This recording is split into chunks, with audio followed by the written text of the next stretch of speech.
Mr. Roby, do you have time to talk? Sure, Jessica. What do you need? Well, I didn't have time to speak with you in class today. Your lecture pretty much took up the entire hour. I had a lot to cover today. Sorry I didn't have a question and answer time scheduled. That's okay. I just wanted to clarify something. Hopefully it won't take too much time. Well, if I can help, I certainly will. To tell you the truth, I am still learning daily myself. Yeah, I guess if you never stop studying, you never stop learning. Do you?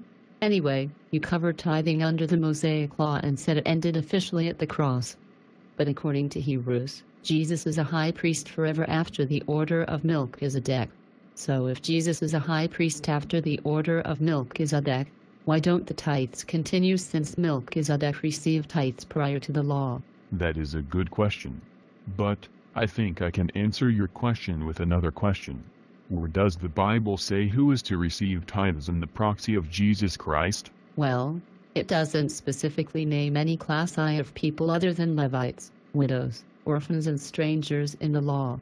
Before the law, the only instance we find concerning tithes, we have a king who represented God that receiveth them. So, I would say a king. Possible.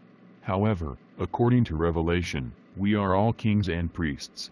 So, it goes back to the question, who, among all saved individuals, did God say was eligible to take tithes from us?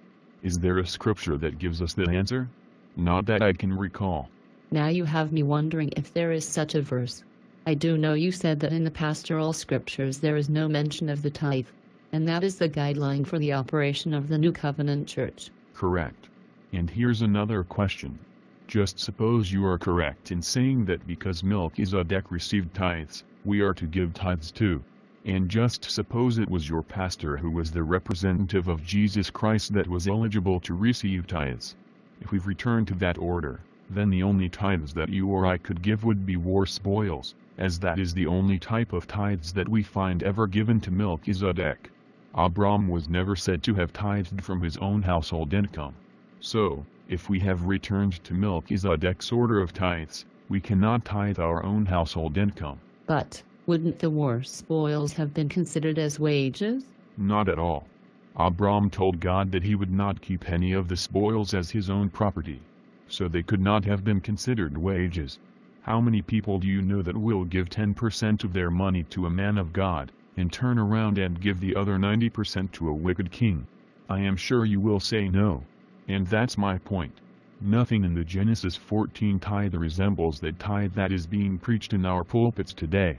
And to further make my point, Paul said we were being brought into a new covenant. New? To return to the old order of doing things is not new at all.